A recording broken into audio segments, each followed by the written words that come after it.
Olá, se você está chegando aqui, eu sou a Mirka, eu sou pianista, eu tenho esse canal onde eu compartilho ideias e recursos com quem está interessado em aprender a tocar piano.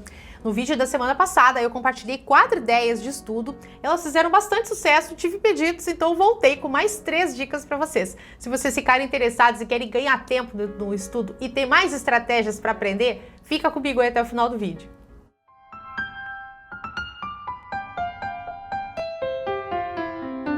Dando continuidade então à nossa parte 2 das dicas, eu trouxe 3 hacks rápidos que eu compartilhei lá nos meus Reels, lá no meu Instagram.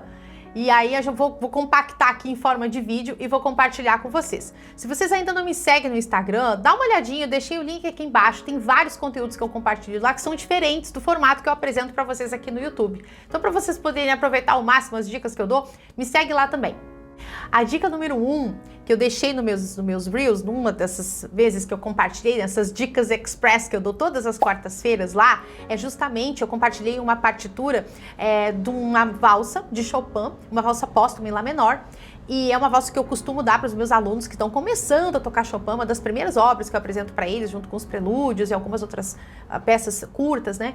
E aí ela tem um certo fator complicante, que é justamente os saltos na mão esquerda. E assim como ela, muitas outras músicas, a gente vai passar por saltos.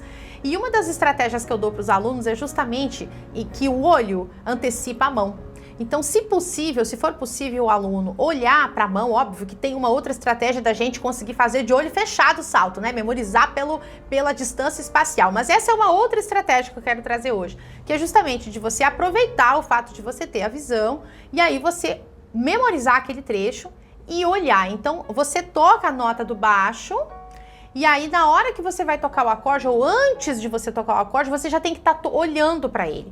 Tocou o acorde, o olho já tem que estar olhando para o baixo de volta. Então você vai fazendo essa ida e essa volta. Isso é muito importante justamente para poder antecipar os eventos. Se o teu olho consegue antecipar para onde que ele tem que ir, a mão não vai se complicar. Agora, se ela não sabe para onde que ela tem que ir, aí pode ser que você leve mais tempo. Então seria um bom hack aí para você trabalhar saltos em qualquer música que você tiver. A segunda dica é uma dica de percepção de leitura. Como pianistas, a gente tem que ser muito seletivo nas notas que a gente vai ler. A gente tem uma quantidade absurda de notas no mesmo momento, assim, simultaneamente para tocar. Justamente porque a gente tem essa possibilidade aí, temos 10 dedos, né, muitas teclas no piano e a gente acaba tocando muitas notas ao mesmo tempo. E os compositores acabam aproveitando essa oportunidade e despejam muita nota mesmo pra gente tocar. E aí que a gente não pode parar, aí tem, sei lá, um acorde, uma tétrade aí na mão direita, um acorde de 4 sons para tocar na mão direita, mais um acorde de 4 na esquerda, aí você tem um acúmulo de 8 notas para ler ao mesmo tempo. Você não vai poder parar para ler cada uma delas, né? Então, a minha sugestão e eu deixei aqui no meu Reels, uma sugestão até para uma coisa mais simples, até um acorde de 3 sons, tá? Uma tríade. Se você sabe que ela está em estado fundamental, que ela está bem distribuída ali naquele intervalo de terça, né? Sobreposta, bonitinha, você sabe que a nota de baixo é a nota que dá o nome do acorde. Para que você vai parar e ler as outras duas? Se você sabe que aquele acorde é a nota que está de baixo ali, é a nota que vai dar o nome do acorde. Você vai lá e você toca. Então, se seleciona, você não vai ler as 3 notas, você lê a nota de baixo. Ela vai te dizer qual é o acorde, aí você vai lá e toca. Então, é esse tipo de coisa que você tem que se dar por conta para ter uma leitura mais rápida, mais ágil na hora de aprender as músicas e não ficar um tempão para poder aprender uma música, porque você não consegue fazer essa relação intervalar aí, principalmente identificando os acordes. Então, fica essa dica aí para vocês conseguirem aprender as coisas com mais rapidez, principalmente se vocês tiverem acordes. A última dica é uma dica para quem está trabalhando músicas com arpejos ou com baixo de Alberti, tá? Se você tem, olha, veja bem, o arpejo ou o baixo de Alberti, o que ele é, na verdade? Eles são as notas do acorde, só que elas são tocadas uma de cada vez, tá? O baixo de Alberti, geralmente você toca o baixo, a quinta, a terça e a quinta. E no arpejo você pode tocar ele de forma ascendente, né? Ou descendente, as notas do acorde. Vamos começar aí comparando aí uma tríade, tá? Que é o exemplo que eu trouxe aqui.